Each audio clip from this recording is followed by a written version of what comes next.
ब्रह्मा का पिता है, कौन विष्णु की मां, शंकर का दादा कौन है, हमको दे बता। ये जानने के लिए कृपया सुनिए जगत गुरु तत्वदर्शी संत रामपाल जी महाराज के अमृत वचन, सर्व पवित्र धर्मों के पवित्र शास्त्रों के आधार पर।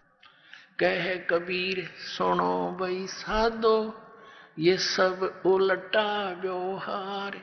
कह कबीर सुनो भाई साधो, या सब उल्टा व्यवहार। सच्चों को तो ये झूठा बतावे, इन झूठों का एतबार निरंजन। धन तेरा दरबार निरंजन, धन तेरा दरबार, जहां पर तनिक न न्याय विचार। कह कबीर सुनो भाई साधो, या सब उल्टा व्यवहार। कह कबीर सुनो भाई साधो, या सब उल्टा व्यवहार। सच्चों को तो ये झूठा बतावे, इन झूठों का एतबार निरंजन। धन तेरा दरबार निरंजन, धन तेरा दरबार, जहां पर तनिक न न्याय विचार। परमात्मा कहा करते, लेकिन झूठा बता सब विश्वास करे बैठे, और मुझ सच्चे न ते झूठा बताओ, झूठा का एतबार निरंजन, धन तेरा दरबार। अपनात्माओं, आज का जो सत्संग एक बहुत महत्वपूर्ण रहा आपके पास के लिए। पुणात्माओं, देखो कष्ट तो हम बालक छोटा सा पढ़ रहे कक्षा में, घर पे भी पढ़ रहे, ट्यूशन भी लगावे, स्कूल में भी करता काम, जब जाकर योग्य होता है तो यहाँ थोड़ा सा आज अधिक समय लेना पड़ा दास ने, क्योंकि ये समय कोई बार बार नहीं होता। तो अब एक तो आपके समक्ष ये प्रत्यक्ष हुआ कि परमात्मा ना साकार है, सहशरीर है, मनुष्य सदृश है, उसका नाम कबीर है।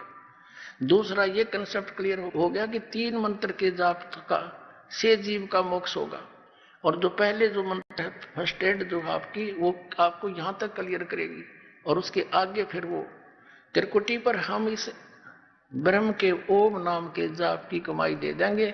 यो कहता है सर्वधर्मान परितज माम, मेरे सतर की जितनी भी धार्मिक तेरी क्रियाएं हैं, ओम नाम से लेकर ये यज्ञ आदि, मुझे छोड़ दे, फिर एकम शरणम व्रज। क्योंकि हम इस ओम नाम का यज्ञों का फल स्वर्ग महास्वर्ग में खाते रहे, अब हम नहीं बरतेंगे अपनी पूंजी ने, इसका पकड़ा देंगे इसको और छोड़ मारा कर अकाउंट क्लियर। फिर जब नो कहा फिर मैं तुझे सब पापों से मुक्त कर दूंगा, पापों के आधार से हम गधे कुत्ते बनते रहे और पुण्य हम इसकी स्वर्ग में इसके होटल में बर्बाद कर देते। तो परमात्मा के ज्ञान से हम नहीं इसको कुछ नहीं छोड़ने, इसका दे देंगे, पकड़ तू पीछा छोड़ मारा। और फिर जो दूसरा मंत्र है तत् मंत्र, वो 7 संग ब्रह्मांड का किराया है परब्रह्म यानी अक्षर पुरुष के लोकों से पार करने का। उसका अकाउंट वहां करेंगे, उसका जा करके उस 11वें द्वार में वहां पकड़ा के इस तरह टिकट लेके इसके क्लियरेंस, और फिर तीसरा नाम जो सार नाम है वो सचखंड सतलोक में पहुंचाएगा। बोलो सतगुरुदेव।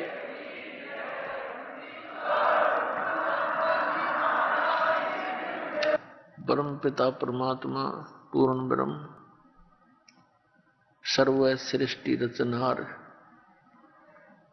कबीर देव कबीर साहेब, ये हमारे जनक हैं, हमारे पिता हैं।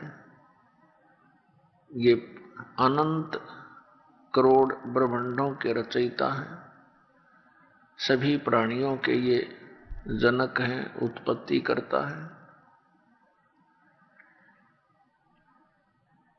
पुण्यात्माओं, आज का ये वो शुभ दिन है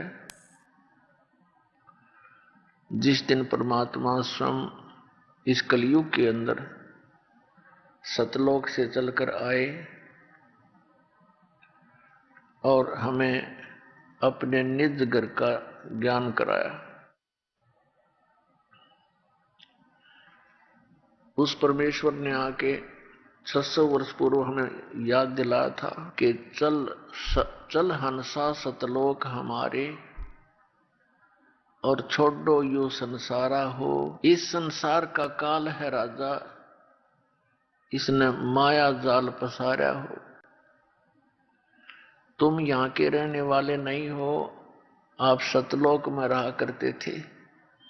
वहां आपको कोई कष्ट नहीं था, किसी प्रकार का कोई रोग नहीं था, कोई टेंशन नहीं थी, सर्व सुख उपलब्ध थे। उसको आप अपनी गलती से छोड़ आए और वापस जाने का तरीका भी परमात्मा ने स्वयं आकर ही कराया। यदि वो परमात्मा हम पर मेहर नहीं करते, दया नहीं करते, तो पुण्यात्माओं जिस लोक में हम रह रहे हैं, इसको तो परमात्मा ने कसाई कहा है कि काल कसाई हसत है, सर्वलोक को खाए। अंकुश निर्गुण नाम का ये सतगुरु दर पकड़ा जाए। अब यहां आप देख रहे हो, कोई भी क्रिया ऐसी नहीं है जो प्राकृतिक दया हमारे ऊपर हो। कहीं सफर में जा रहे हैं पैदल और ऊपर से एकदम वर्षा आ जाती है, मोटे मोटे ओले गिरने लग जाते हैं। कहीं लगो सर फूटो, आंख फूटो, टांग टूटो, पट्टाए पट फ्लड आ जाता है, कितने मरो कोई दिक्कत नहीं। दुर्घटना में आप देख लो। तो ये कैसा लोक है जहां हम आंख मीच कर बैठ गए। उस परमात्मा ने आके हमारी आंख खोली। ये कोशिश परमात्मा ने 600 वर्ष पूर्व की थी कि ये बच्चे मुझे पहचान ले और सदा के लिए सुखी कर दूं, इनको सतलोक ले चलूं जहां से ये आए हैं। लेकिन उस समय हम शिक्षित नहीं थे, और जो हमारे धर्मगुरु शिक्षित थे उनको अध्यात्म ज्ञान नहीं था। वो संस्कृत भाषा अवश्य जानते थे, लेकिन सदग्रंथों का ज्ञान उनको नहीं था। जिस कारण से वो काल प्रेरणा से, लोक वेद के आधार से परमात्मा का विरोध करते रहे और हमें मिसगाइड करते रहे, हमारे पूर्वजों को, कि ये धानक, ये दुलाहा, कबीर ये अशिक्षित है। और उस समय केवल ब्राह्मण वर्ग ही संस्कृत ग्रहण करता था और ब्राह्मण ही शिक्षक होते थे और केवल ब्राह्मणों को ही पढ़ाते थे, अन्य किसी जाति वालों को नहीं पढ़ाते थे। शूद्र को तो निकट भी नहीं आने देते थे। तो परमात्मा के इस ज्ञान को उन्होंने इस पली से हमसे दूर रख दिया कि कबीर जी जो है शिक्षित नहीं है, ये सदग्रंथों से परिचित नहीं है, ये क्या जाने इन गूढ़ रहस्यों को, ये तो ऐसे उआ बाई बक रहा है, ये तो अज्ञानी है। और परमात्मा कहा करते, निरंजन धन तेरा दरबार, निरंजन धन तेरा दरबार, जहां पर तनिक ना न्याय विचार। वैश्या ओढ़े मुल मुल खासा, गल मोतियों के आर। वैश्या ओढ़े मुल मुल खासा, गल मोतियों के आर। पतिव्रता को मिले न खादी, सूखा नरस आहार। निरंजन धन तेरा दरबार, निरंजन धन तेरा दरबार, जहां पर तनिक न न्याय विचार। पाखंडी की पूजा जग में, संत को कहें लबाड़। पाखंडी की पूजा जग में, संत को कहें लबाड़। अज्ञानी को परम विवेकी, ज्ञानी को मूढ़ गंवार। निरंजन धन तेरा दरबार, निरंजन धन तेरा दरबार जहां पर तनिक न न्याय विचार। कह कबीर सुनो भाई साधो यहाँ सब उल्टा व्यवहार। कह कबीर सुनो भाई साधो यहाँ सब उल्टा व्यवहार। सच्चे को तो ये झूठा बतावे इन झूठों का एतबार निरंजन। धन तेरा दरबार निरंजन। धन तेरा दरबार जहां पर तनिक न न्याय विचार। कह कबीर सुनो भाई साधो यहाँ सब उल्टा व्यवहार। कह कबीर सुनो भाई साधो यहाँ सब उल्टा व्यवहार। सच्चे को तो ये झूठा बताएं इन झूठों का एतबार निरंजन। धन तेरा दरबार निरंजन। धन तेरा दरबार जहां पर तनिक न न्याय विचार। अपने आत्माओं परमात्मा कहा करते यहाँ सारे उल्टे काम इस काल के लोक में।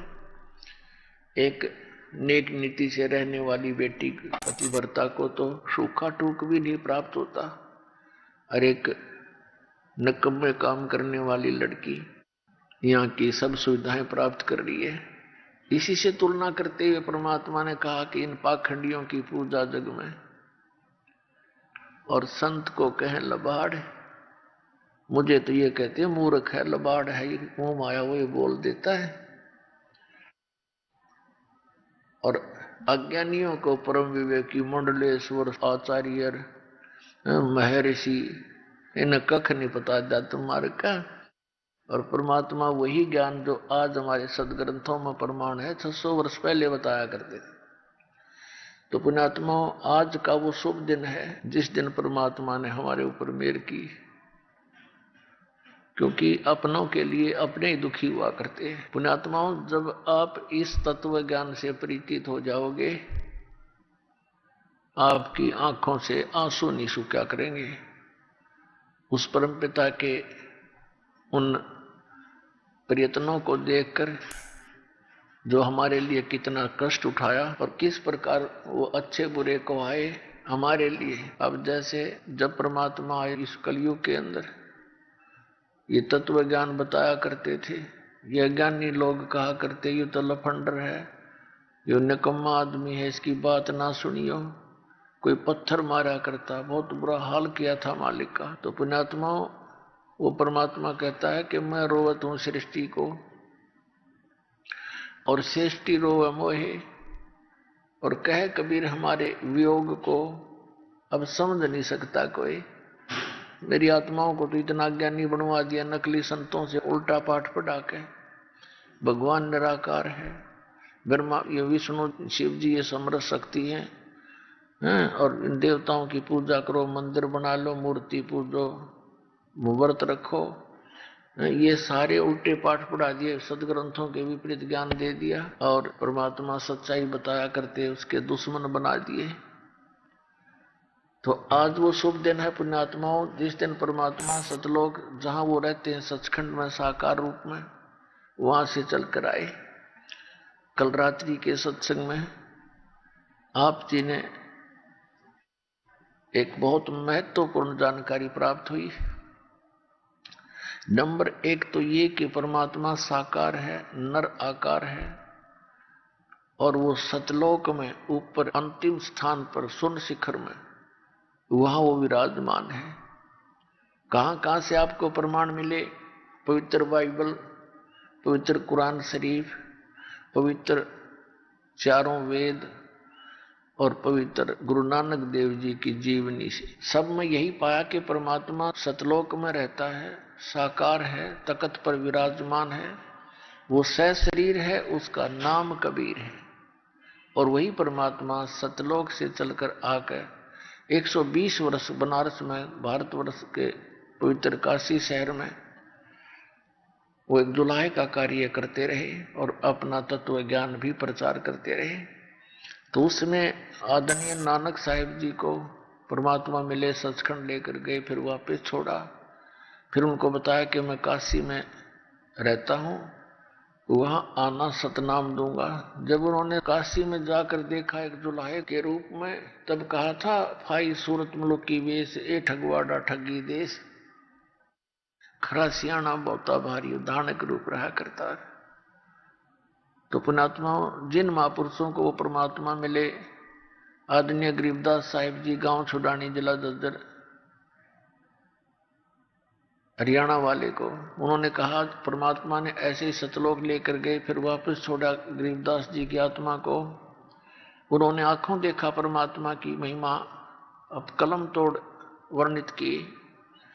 अनंत कोट ब्रह्मांड का एक रति नहीं भारे, सतगुरु पुरुष कबीर हैं ये कुल के सिरजनहार। हम सुल्तानी नानक तारे दादू को उपदेश दिया, जात जुलाहा वेद न पाया वो काशी माए कबीर हुआ। अपने आत्मा आज का वो शुभ दिन है, परमात्मा प्रकट हुए यहाँ आकर के। परमेश्वर कबीर जी ने किसी माँ से जन्म नहीं लिया, उनके कोई माता पिता नहीं, क्योंकि वो सबके जनक हैं। इनके बारे में बहुत सी गलत धारणाएं इन नकली गुरुओं ने फैला रखी थी। कोई कहता था एक विधवा ब्राह्मणी थी और वो रामानंद जी के यहाँ, स्वामी रामानंद जी एक महर्षि हुए, उनके चरण स्पर्श करने लगी तो उसने आशीर्वाद दे दिया पुत्रवती हो। कहने लगे उससे उसको फिर गर्भ रह गया। फिर उसने कहा कि महाराज जी मैं तो विधवा हूं। तब रामानंद जी ने कहा कि मेरा तो वचन हो गया। ये कोई बात थी? बेतुकी बकवाद कर रखी इन्होंने। अरे वह लड़की कौन थी, उसके माँ का बाप का कोई ठिकाना तो बता दो, कि तो इतिहास दिखा दो। और ये 100 प्रमाण देंगे दास उस परमात्मा के सह शरीर प्रकट होने का। आदरणीय गरीबदास साहिब जी ने, जैसे तुलसीदास जी ने रामायण लिखी, लाखों वर्ष पूर्व की घटनाएं कलयुग के अंदर चौपाइयों के माध्यम से हिंदी भाषा में, और उनके द्वारा लिखी हुई वो बातें आज सारी सत्य मानी जाती हैं, क्योंकि ये दिव्य दृष्टि काम करती है। उस समय की जो चलचित्र की तरह वो सारी घटनाएं उस संत के सामने चित्रित हो जाती हैं। तो इस दिव्य दृष्टि की भी क्षमता होती है। जैसे दूरदर्शी होती है, दूरबीन बोलते हैं जिसको, उसकी अक्षमता होती है। कोई तो 1 किलोमीटर तक देख ले, एक मनमाना 100 किलोमीटर तक का हिसाब लिया दे, एक आधा किलोमीटर भी नहीं देख पाती। तो ऐसे गरीबदास साहिब जी की दिव्य दृष्टि वो फुल रेंज की थी। तो उन्होंने बताया, ना सतगुरु जननी जने उनके माने बापे, पिंड ब्रह्मंड से रहित हैं जाना तीनों ताप। आप जी को आज परमात्मा के प्रकट होने के विषय में जानकारी देंगे। एक गौरी शंकर नाम के ब्राह्मण थे, उनकी पत्नी का नाम सरस्वती था, और वो पूर्व जन्म में सुपच सुदर्शन जी वाल्मीकि के माता पिता थे। और उन्होंने उस समय परमात्मा जब करुणामय नाम से आए हुए थे द्वापर में, सुदर्शन जी ने तो उपदेश ले लिया था। ये सुदर्शन जी कौन थे? जिन्होंने पांडवों की यज्ञ सफल की थी, जो ना श्री कृष्ण से हुई थी, ना 33 करोड़ देवताओं से, ना 12 करोड़ ब्राह्मणों से, क्योंकि वो सुदर्शन जी परमात्मा के इस यथार्थ मंत्र का जाप करने वाले एकमात्र भगत थे। उनके माता पिता ने परमात्मा कबीर जी के ज्ञान को स्वीकार नहीं किया था, उनकी मृत्यु हो गई थी। सुदर्शन जी ने प्रार्थना की थी, प्रभु मेरे माता पिता बहुत अच्छी आत्मा के हैं, मुझे बड़ा खेद है कि उनका दुर्भाग्य परमात्मा को ठुकरा दिया। हे दाता दया करियो, किसी जन्म में उनको शरण में लेकर दाता पार करियो। तो परमात्मा ने कहा था ठीक है भाई, परमेश्वर कबीर जी ने सोचा था कि ये लड़का अपने माता पिता के मोह में यही काल में फंसा रह जाएगा। तो परमात्मा ने कहा था, बेटा मैं वचन देता हूं तेरे माता पिता को पार करूंगा। तो फिर वो निश्चिंत हो गया था। सतलोक जाते समय पुण्यात्माओं, जरा सी भी इच्छा संसार के किसी भी वस्तु में आपकी रहेगी तो काम बिगड़ जाएगा। इसलिए ये ज्ञान दिया जाता है, यहाँ का इतिहास बताया जाता है, और ये ज्ञान के माध्यम से आपका मन यहाँ से हटाया जाता है। फिर भक्ति की शक्ति भी आपका साथ देगी। तो सुदर्शन जी सतलोक चले गए निसंशय होकर। तो उस अवचन आधार से परमात्मा सुदर्शन के माता पिता वाली आत्मा के पीछे पीछे रहे। और स्वभाव इस परमात्मा का कि जो जन मेरी शरण है ताका हूं मैं दास, और गेल गेल लग गया फिरूं जब तक धरती आकाश। जो बच्चा गऊ की नजर में यूं साईं को संत, और भक्तों के पीछे फिर ये भक्त वत्सल भगवंत। ये जो सुदर्शन जी के माता पिता थे, ये अगले जन्म में ब्राह्मण और ब्राह्मणी हुए। तो कबीर परमेश्वर उनको 3 वर्ष की आयु का बच्चा मिला था। वो निसंतान थे, घर ले गए। जब वो 7 वर्ष के हो गए, 4 वर्ष तक उनके साथ रहे, खूब ममता होगी, मोह हो गया। और वो कहने लगे कि तुम दीक्षा ले लो मेरे से, मैं परमात्मा हूं। तो वो कान्हा पर कटाड़ जाते। बहुत बार ऐसा कहा। जब देखा कि बिल्कुल ये सुनने को तैयार नहीं है, तो अंतर ध्यान हो गए परमात्मा। उसके बाद उनकी आंखों से ही ओझल हो गए, सामने से एकदम मिले नहीं। तो उनकी इतनी जबरदस्त तरफ बन गई। कुछ तो पुत्र मोह, पुत्र टाइप का मोह था उनमें। 4 वर्ष बच्चा साथ रहा, और फिर उसकी तरफ में उनका जीवन अंत हो गया। उस शिव परमात्मा उनके कर्म बनवाए। अगला जन्म फिर उनका ऐसे ब्राह्मण और ब्राह्मणी का हुआ, तो उसमें भी परमात्मा उनको मिले। तीसरा जन्म उनका फिर ऐसे ही ब्राह्मण और ब्राह्मणी का हुआ, जिसके विषय में अब दास आपको बताने जा रहा है। उनका गौरी शंकर नाम था पुरुष का, सरस्वती नाम था उसकी पत्नी का। ये दोनों भगवान शिव के उपासक थे, बहुत अच्छे सच्चे श्रद्धालु थे। ये अन्य ब्राह्मणों की तरह किसी को गुमराह नहीं करते थे। ये केवल कथा सुनाया करते थे शिव पुराण से। भगवान शिव के कट्टर पुजारी थे, और कथा से जो भी पैसा आ जाता था उससे अपना निर्वाह चलाया करते थे। और काशी के अंदर एक बहुत जो है चर्चा का विषय बन गए थे कि बड़ा अच्छी कथा करते हैं, निस्वार्थ करते हैं, कोई पैसा नहीं लेते हैं, और जो दक्षिणा आ जाती है अपने भोजन योग्य रखकर बाकी भंडारा कर देते थे, दान कर देते थे। इससे उनकी बहुत ज्यादा प्रेस्टीज बनी हुई थी।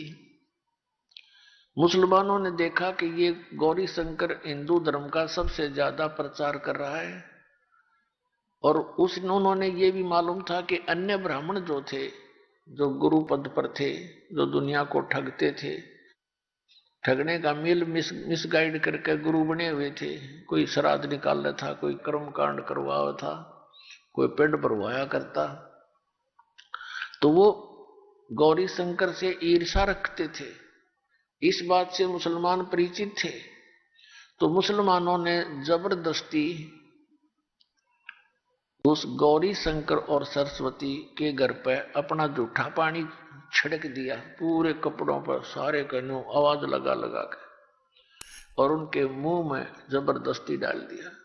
वो दूसरे जो ब्राह्मण गुरु थे, गुरु पद पर ब्राह्मण थे, आम ब्राह्मण से नहीं लिंक है, जो ब्राह्मण गुरु पद पर थे, उनको पता लगा। उन्होंने खुशी मनाई, सब जगह कह दिया कि गौरी शंकर मुसलमान बन गया है, वो कथा नहीं करने का अधिकारी रहा है, गंगा में स्नान नहीं करेगा, और उसके पास कोई नहीं जाएगा।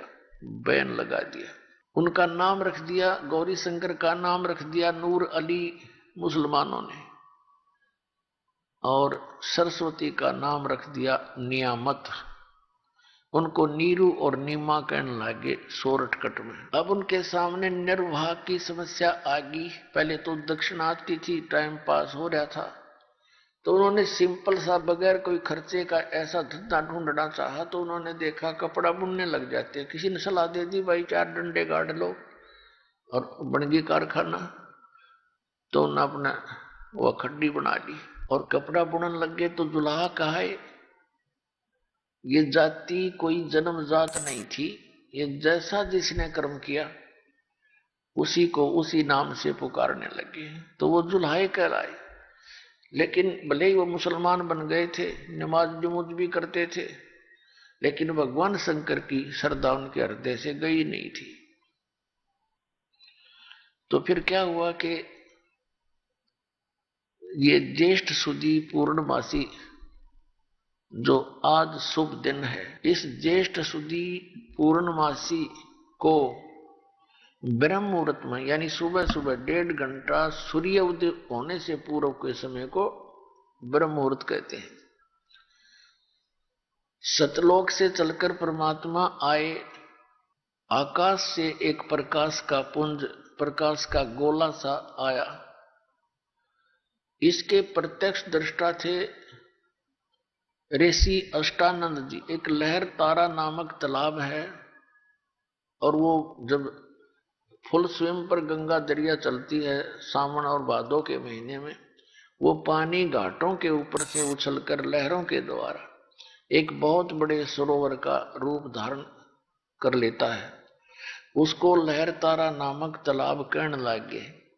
तो नीरू और नीमा का, गौरी शंकर और सरस्वती का गंगा घाट पर स्नान करना बंद करवा दिया।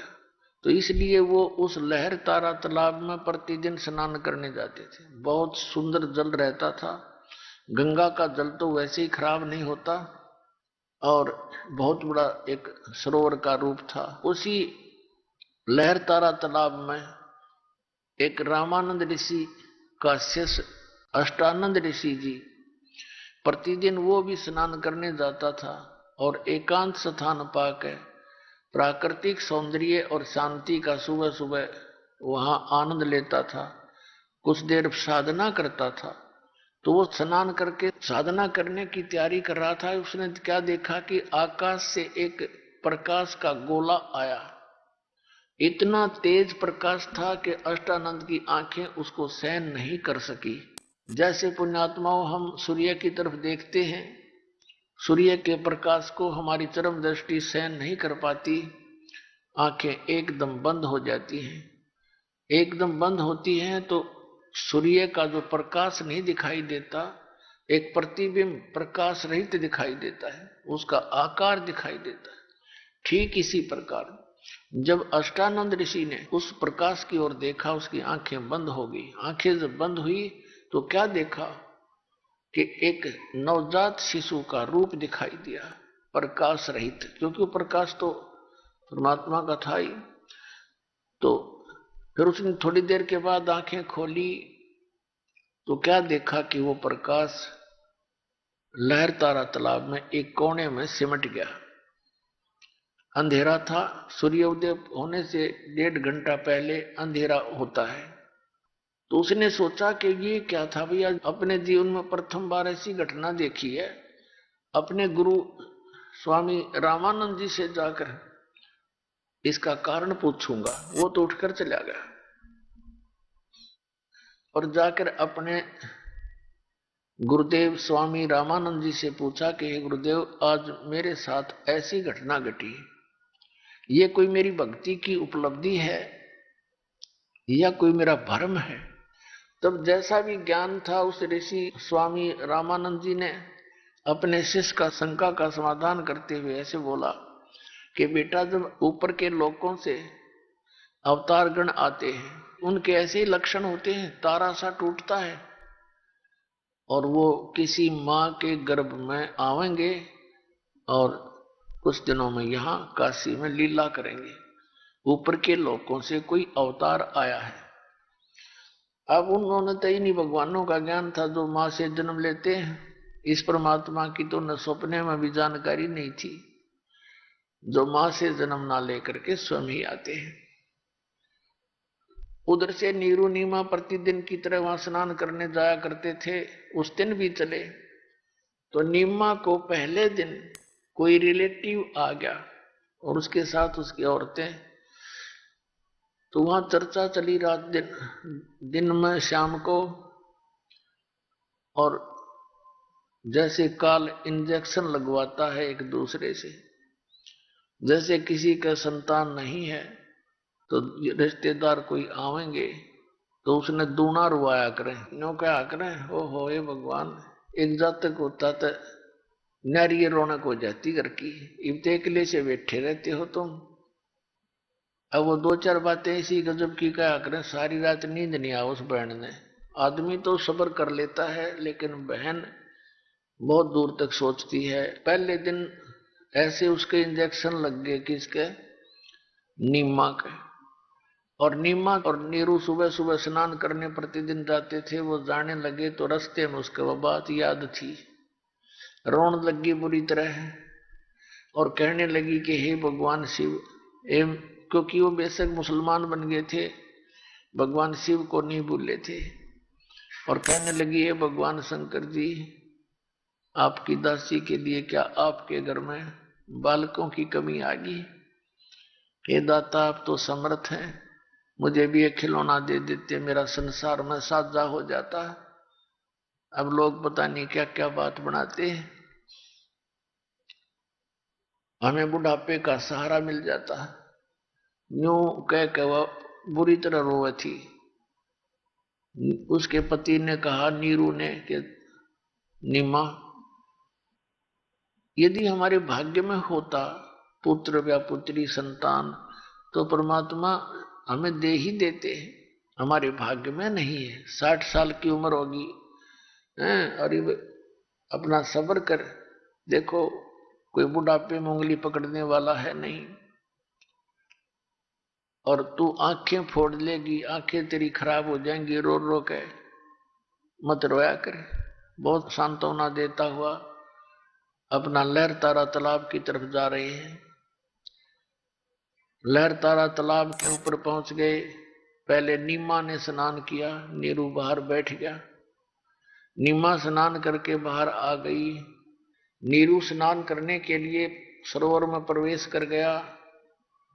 वो स्नान कर रहा था मस्ती से। नीमा कपड़े चेंज करके, कपड़े बदलकर उस कपड़े को धोने के लिए दोबारा किनारे पर गई जिसको बांध कर नहाई थी। तो उसने क्या देखा कि कमल के फूल पर कोई वस्तु हिल रही है। उसने फिर ध्यान से देखा, क्योंकि सुबह रोशनी एकदम हो जाया करती है, या तो अंधेरा ही दिखाई देता है और जब रोशनी होने लगती है बहुत शीघ्र रोशनी सी हो जाती है सूर्य उदय होने से पूर्व। तो उसने ध्यान से देखा कि क्या चीज हिल रही है। पहले तो सोचा कोई सर्प है, कहीं मेरे पति को ना डस ले, बिल्कुल निकट खड़ा था वो। फिर देखा कि कोई बच्चा है, पैर हिला रहा है। अपने पति से कहा कि देखियो जी, कमल के फूल पर एक बालक लेटा हुआ है, इसको उठाना उठाना कहीं डूब ना जाए। अब नीरू स्नान कर रहा है। स्नान करते करते कहता है कि नीमा, तू तो मेंटल हो जी, बालका के मुंह में। अब कितना समझाया तेरे को, तू मानती गति नहीं, तू पागल होएगी। अब तुझे जल में भी बच्चे दिखाई देने लगे। तब नीमा ने कसक के साथ कहा, देखो जी देखो, सचमुच देख देख, तेरे पास ही तो है।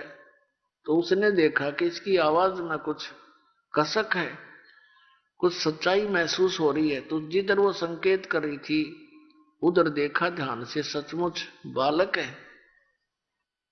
आओ देखा ना ताओ देखा, एकदम बालक को तोड़ के उठाकर कमल के फूल समेत और अपनी पत्नी को थमा दिया। अब नीमा बालक को लेकर बाहर खड़ी होगी। नीरू स्नान करने लग गया।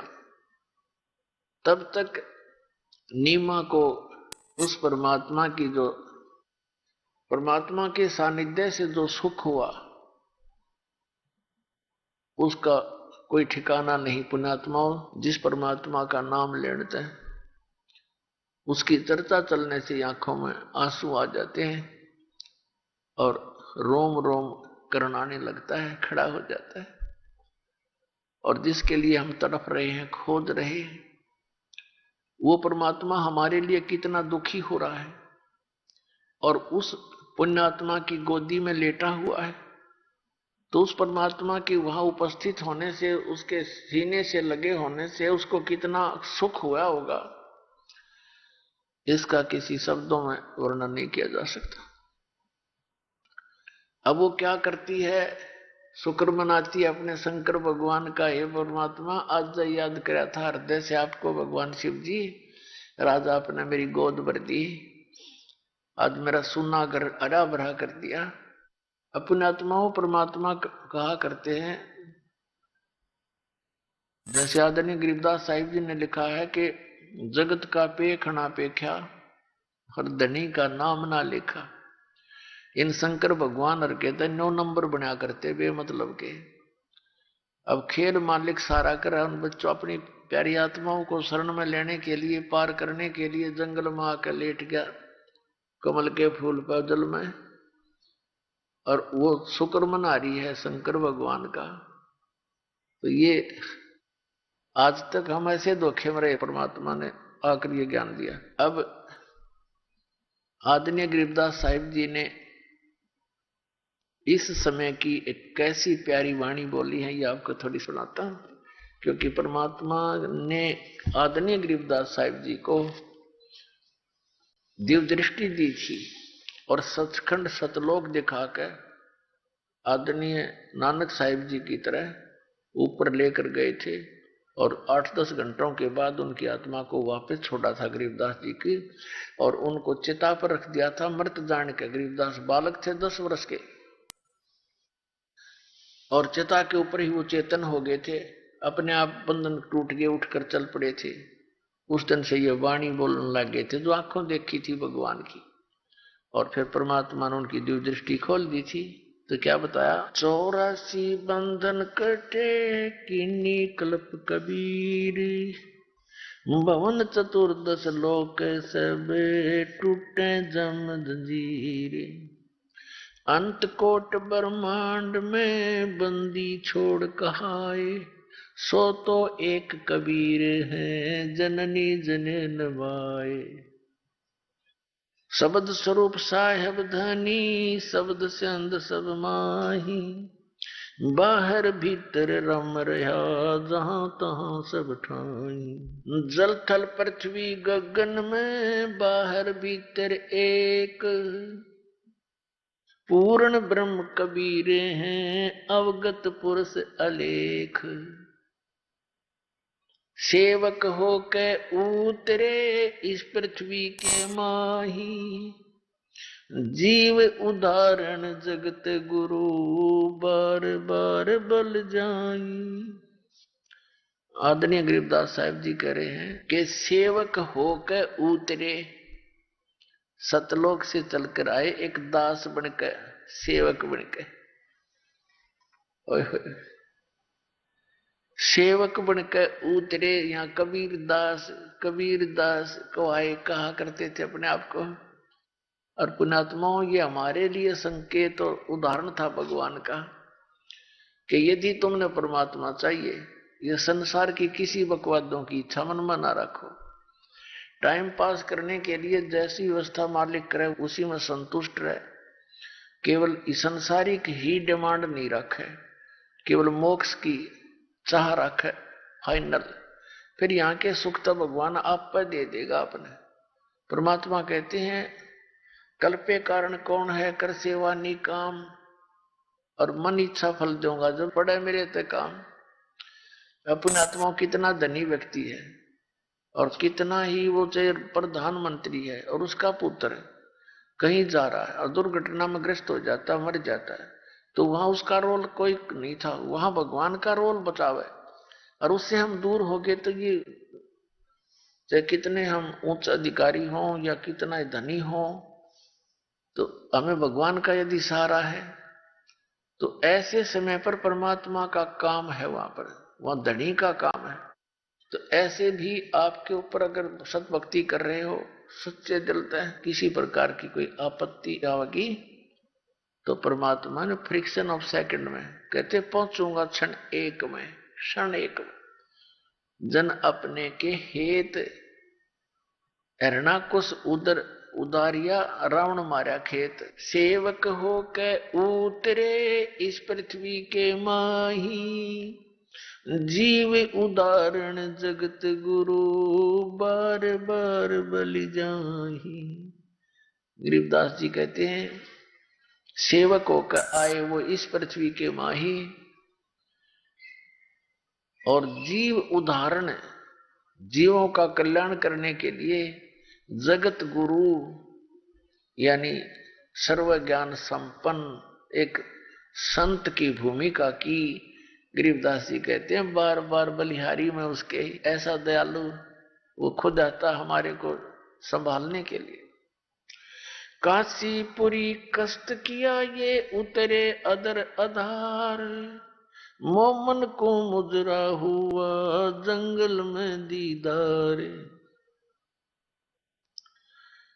कोट कर्ण शशिभान सोदे आसन अदर विमान, परसत पूर्ण ब्रह्म को शीतल पिंड और प्राण, गोद लिया मुख चूम कर ये हेम रूप झलकंत, जगर मगर काया करे जैसे दम के पदम अनंत। अब जब नीमा ने परमात्मा को गोदी में लिया, गोद लिया मुख चूम कर, लाड करे उस मालिक के, हेम रूप झलकंत यानी परमात्मा का शरीर बर्फ की जैसा वाइट था। अपने आत्माओं परमात्मा के लिए हम तड़प रहे हैं, और वो परमात्मा उस प्यारी आत्मा नीमा की गोदी में और बालक रूप में। अब जैसे बर्फ है, बर्फ की डली भी कहीं रखी हो और स्वाभाविक हाथ भी उस पर लग जाए तो अपना ठंडापन वो दिखाती है, तो ऐसे परमात्मा जहां जिसके संग है तो उसको कितनी शांति हुई होगी इसका वर्णन नहीं कर सकते। और कितनी पुण्यात्मा है वो जिनको भगवान आकर मिले। अब वहां से क्या हुआ कि नीरू बाहर आया निकल के। अब नीरू को प्रेरणा बनी कि अभी यदि हम इस बालक ने घर ले जाएंगे तो गांव के नगर के लोग पूछेंगे कि तुम कहां से लाए, हम बताएंगे कमल के फूल पर पाया, तो किसी का विश्वास हो नहीं है, और ये हमसे मारपीट भी कर सकते हैं कि बताओ किसका उठा लाए तुम बालक। हम किसका बताओगे, हम सच्ची कहेंगे उनका जचा नहीं, तो हो सकता हमें नगर निकाला दे दे, हम घर के रहे ना गांठ के और बालक भी छीन ले। तो उसने अपनी पत्नी से ये सब कहानी सुनाई और कहा कि तू इस बालक ने यहीं रख दे, इसी में हमारी खैर है। तो नीमा ने कहा देखो जी मैं इस बालक ने यहां छोड़ नहीं सकती। पहले तो बहन बेटी माताओं की आत्मा घनी नरम होती है, और दूसरे बालक एक ऐसा है और उसको कैसे छोड़ दूं। लेकिन वो लोक लाज के कारण घना अंधा हो गया था, डर था उसको कि पहले तो मुसलमान बना दिए, जबरदस्ती कोई साथी रहा ना, हिंदू हमारे साथी नहीं, मुसलमानों में भी हमारा इतना लिंक नहीं, कोई हमारा समर्थक है हो जाग भाई क्यों निकालो हो यहां से। इस सारी आने वाली आपदाओं से नीमा को अवगत कराया। नीमा कहने लगे जी पता नहीं इस बालक ने मेरे पे के जादू कर दिया, मेरा तो इसमें अटूट मोह हो गया, मैं इसे छोड़ नहीं सकती, मैं तो इसको लेकर के देश निकाला भी ले लूंगी। अब नीरू ने सोचा या तो कति पागल होगी, इसने बालक के बालक दिखे हैं, आगे का ना दिखता कुछ भी। तो उसने पहली बार अपनी पत्नी की तरफ थप्पड़ मारने के लिए हाथ उठाया था जीवन में, नहीं तो उसको बहुत प्यार देता था। यही जान करके इसका बालक नहीं है और ये बहुत दुखी रहती है, जो भी वो कहता हाजिर रहता था, कभी ना नहीं की उसने। तो वो कहने लगा कि तूने मेरी इस नम्रता का घना नाजायज फायदा उठा लिया, आगा पीछा नहीं देख रही है तो। और इस लड़के ने या तो यहाँ रख दे, नहीं तेरा अब 2 मारूंगा थप्पड़। अब यूं हाथ किया था, तभी नीमा के गोद में परमात्मा विराजमान शिशु रूप में कहा कि नीरू मुझे घर ले चलो, तुम्हें कोई आपत्ति नहीं आएगी। वो नीरू डर गया कि बालक बोल रहा है। उसने सोचा कि देश में कोई फरिश्ता हो, भूत प्रेत हो, और तेरे साथ वही ऊट पटांग ना बन जाए। वो डरता आगे आगे हो लिया, घर ले आए। अब नगर के लोग आके देखें, वो सामान्य बालक थोड़ा ही था, वो तो परमात्मा थे। ऐसा न्यारा नूर, ऐसा न्यारा चेहरा, बिल्कुल अलग बालक। जैसे आपने कई अंग्रेज देखे होंगे और उनके बालक देख ले तो कहना है कि उन बालक को हमारे बालक हम लुटा दे तो न्यारा दिखे, और उससे भी घना कई गुना नूर मालिक का। वो तो खाल सी उतर रही हो अंग्रेजा की तरह, और वो तो परमात्मा एक गजब का शरीर था दाता का, बहुत सुंदर। तो सब देखना और हैरान रह जा।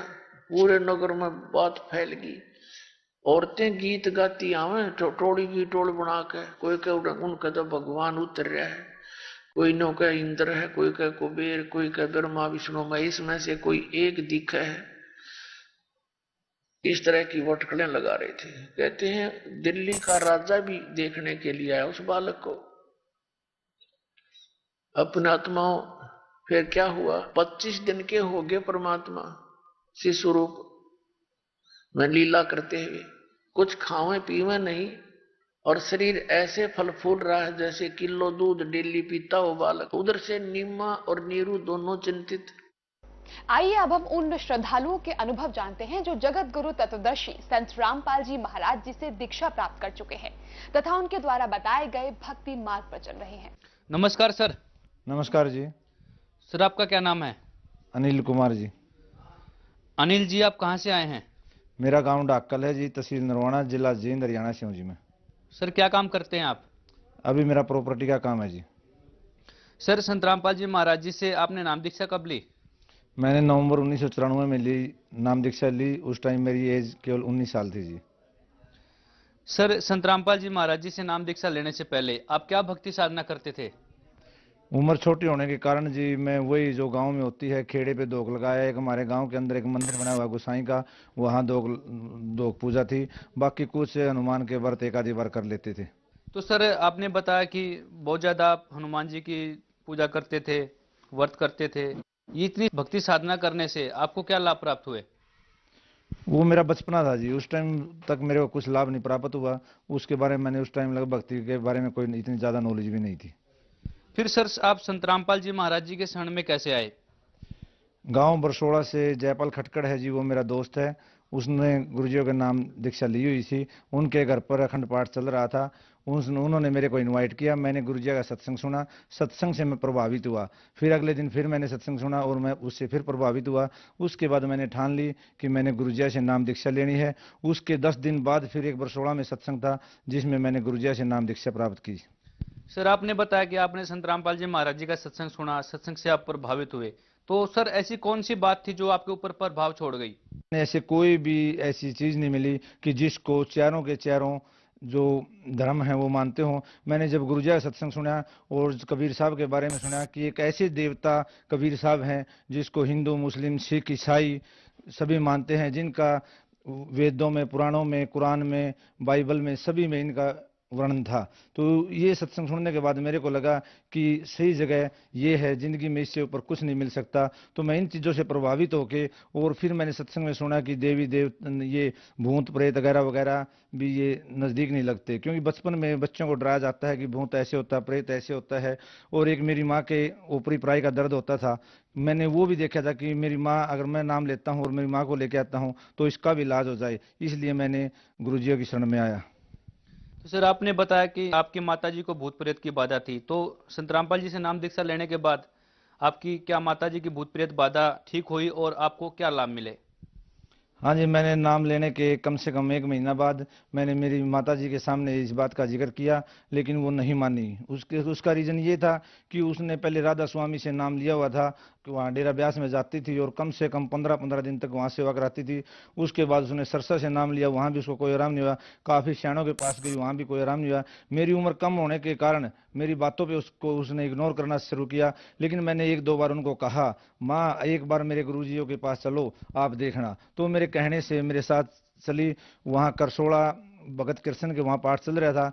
तो मेरी माता जी ने जिस तरह डंडौत की, तो उसी टाइम में इसकी निकली। इसकी निकलने के बाद ही जो भी इसके अंदर थी, भूत प्रेत आत्मा जो भी था, मैं नहीं जानता, वो सब खत्म हो गया। और उस दिन के बाद आज तक उनके कुछ नहीं हुआ। और संत रामपाल जी की कृपा से वो आज बिल्कुल ठीक है। उन्होंने नाम लिया हुआ है। मेरी माताजी डेरा ब्यास में जाते वक्त भी वो बस में गिर गई थी। तो उसी तरह वो इस चीज से बहुत ही ज्यादा परेशान थी। और जब भी वो मेरे कहने से मेरी माताजी यहाँ सतगुरु रामपाल जी महाराज की शरण में आई, तो वो उस दिन से बिल्कुल ठीक है। और उसके बाद भी सतगुरु रामपाल जी महाराज ने तो हमारी जिंदगी में हजारों सुख मिले हैं कि जिसकी मैं गिनती भी नहीं कर सकता। कहते हैं कि धरती का कागज करूं, लेखनी करूं बनराए, समुंदर का स्याही करूं तो भी गुरु गुण लिखा न जाए, कि इतने फायदे हमारे को हुए हैं। उसके बाद मेरा एक्सीडेंट हुआ। मैं जींद से उचाना की तरफ स्कूटर पे आ रहा था। उस दिन मैंने पहली बार ही स्कूटर चलाना सीखा था। तो उचाना के पास एक हनुमान मंदिर है, वहाँ मेरा एक भयंकर एक्सीडेंट हुआ। तो वहाँ मेरे को उचाना हॉस्पिटल में लेके गए। तो उचाना हॉस्पिटल वालों ने बिल्कुल जवाब दे दिया। उन्होंने जल्दी जल्दी में मेरे को ये टांके भी इस तरह लगा दिए कि इसे ठीक तो होना ही नहीं है। और उन्होंने जवाब दे दिया बिल्कुल ही कि पहली बात तो 99% ये लड़का बच नहीं सकता, अगर बचेगा तो पागल होगा, क्योंकि मेरे माइंड पे चोट थी ज्यादा। तो उसके बाद उन्होंने मेरे को जींद रेफर कर दिया। जब जींद रेफर कर दिया तो जींद वालों ने जवाब दे दिया, उन्होंने रोहतक रेफर कर दिया। लेकिन मेरी माताजी वहां डॉक्टरों के सामने अड़ गई कि हम तो जींद ही रखेंगे, मेरा लड़का बचे या मरे। तो मेरी माता को परमात्मा पे विश्वास था। वो वहां से जींद से 1.25 किलो घी की जोत लेके छुड़ानी चली गई, क्योंकि उस टाइम है हम छुड़ाने जाते थे। जिस टाइम मेरी माता जी ने वहां पर जो चढ़ाई, उसी टाइम मेरे दस्त लग गई। और जो अंदर खून फूटा हुआ था वो सारा लैट्रिन के द्वारा बाहर निकल गया। और परमात्मा की दया से मैं बिल्कुल ठीक हो गया। जो वहां पर डॉक्टर थे वो भी अचंभित थे इस बात से कि ये हो नहीं सकता कि तुम्हारे ऊपर कोई बड़े ही देवी देवता का हाथ है या कोई तुम्हारे साथ बहुत बड़ी शक्ति जुड़ी हुई है जिसके कारण ये ठीक हो गया। और मैं केवल 10 दिन के अंदर ही ऐसा ठीक हो गया कि वहां जींद अर्बन स्टेट में 2710 नंबर कोठी है, सतपाल है पुलिस वाला, उसके वहां पाठ चल रहा था और मैंने पाठ पढ़ा। और उसके बाद एक और प्रमाण है कि मेरी माँ के एक बार है नहीं, पूरे शरीर के अंदर रेशा हो गया था। तो डॉक्टरों ने ये कह दिया था कि 95% है नहीं मौत के चांस है, 5% बचने के चांस बड़ी मुश्किल से हैं। मैं मेरी माता जी को लेकर गुरुजिया के पास गया। गुरुजी वहां हॉस्पिटल में जाओ। हमने वापस हॉस्पिटल में एडमिट करा दी। मेरी मम्मी 3 या 4 दिन के अंदर ही बिल्कुल स्वस्थ हो गई। एक बार की बात है कि मेरे मामा जी हैं यहाँ गांव पेटवाड़ के अंदर, उनकी लड़की की मैरिज हुई है ब्रेटा पंजाब में। उस लड़की की उनके सास ससुर के साथ ज्यादा मारपीट करते थे उसके सास ससुर। तो मेरे मामा जी का लड़का यहाँ से मेरे साथ चला गया। मेरे पास गाड़ी थी वैगनार। तो वहां जिस तरह गए तो उनकी आपस में कहा सुनी हो गई और मेरे मामे के लड़के ने उसके ससुर का सिर पाड़ दिया। एक उसके कारण उन्होंने 307 का मुकदमा दर्ज करा दिया। और उसमें मेन हेड मेरे को बनाया गया कि ये बदमाशों को साथ लेके आया। तो पुलिस मेरे पीछे भागी। तो मैं उस नाइट में बाहर रहा। और जिस एक नाइट में बाहर रहा, नाइट में सुबह सुबह आते ही मैंने 3 बजे जिस तरह घर में आया तो मैंने परमात्मा बंदी छोड़ सतगुरु रामपाल जी कबीर साहब के सामने जोत लगाई और मैंने अपने मन की अर्ज की। तो ऐसा हुआ कि अगले ही दिन जिन्होंने 307 का मुकदमा दर्ज मेरे ऊपर किया था, उन्होंने वो ही लोग हमारे घर पे आए और हमसे कहने लगे कि हमारे साथ समझौता कर लो, हमारी गलती हो गई। इससे बड़े क्या प्रमाण हो सकते हैं। ऐसे ऐसे मैं हजारों प्रमाण है मेरे पास जो मैं गिना भी नहीं सकता। और सतगुरु रामपाल जी महाराज की कृपा से, जैसे मैंने पहले आपको बताया था कि मैं एक्सीडेंट हुआ, वो सब बिल्कुल ठीक हो गया आज। और आज वो कहते हैं कि मासा घटे ना तिल बड़े, विधना लिखे जो लेख, और साचा सतगुरु मेट कर ऊपर मारे मेक। उस दिन की मेरी लाइफ लास्ट थी, किसी ज्योतिषी ने मेरे को बताया था, मैंने बाद में किसी डिस्कस की कि तेरी लाइफ लास्ट थी, उस दिन तुम्हारे गुरुजी या परमात्मा ने, जो भी आप बंदी छोड़ सतगुरु रामपाल जी की शरण में हो, उन्होंने आपकी उम्र अपने कोटे से दी है और आज आपके मैं सामने हूँ। आप देख सकते हो कि मैं बिल्कुल स्वस्थ हूँ। जो ये निशान है ये आप देख सकते हो, मेरी जीभ भी कटी हुई है। वो बिल्कुल ही दो इस तरह शरीर के टुकड़े टुकड़े हो गए थे, ऐसे फट गया था। ये बिल्कुल यहाँ नाक पे अभी भी निशान है और ये जीभ भी कट चुकी थी। सर, हमने मीडिया में सुना है कि संत रामपाल जी महाराज जी का और आर्य समाजियों का कुछ ऐसा विवाद हुआ था जिस कारण क्रोथा कांड और बरवाला कांड हुआ था। आर्य समाजियों ने संत रामपाल जी के आश्रम के ऊपर कुछ ऐसा आक्रमण करवा दिया था। इसके पीछे क्या सच्चाई है? सतगुरु रामपाल जी महाराज ने हमेशा ही सच्चाई को दर्शाया है। वो जो ज्ञान देते हैं वो वेद पुराण गीता ग्रंथ सभी से निकाल के एक निचोड़ निकालते हैं, जो सही होता है वही देते हैं। उन्होंने गुरुजियों ने जैसे आर्य समाजियों का जो सत्यार्थ प्रकाश है उसको पढ़ा और उसको लोगों के सामने दर्शाया कि जो भी सत्यार्थ प्रकाश के अंदर जो लिखा हुआ है वो ये तो सच है और ये गलत है। उन्होंने खुद ने कुछ नहीं कहा इसके बारे में कि ये गलत है। उन्होंने सिर्फ समाज से राय ली कि जो भी सत्यार्थ प्रकाश में लिखा हुआ है कि समाज ही बताएगा कि ये गलत है या सही है। जिस तरह स्वामी दयानंद जी ने सत्य प्रकाश के अंदर लिखा हुआ है कि एक 24 साल की लड़की का विवाह उत्तम विवाह 48 साल के पुरुष के साथ होता है, तो समाज ने उसको नकारा। हम जैसे लोगों ने कहा कि ये बात गलत है। वही सतगुरु रामपाल जी महाराज वही चीज टीवी पे दिखाते थे बार बार सत्संगों में। वो एक आधे कई बातें और भी हैं जो आर्य समाज सत्यार्थ प्रकाश में ऐसे ही लिखा हुआ है।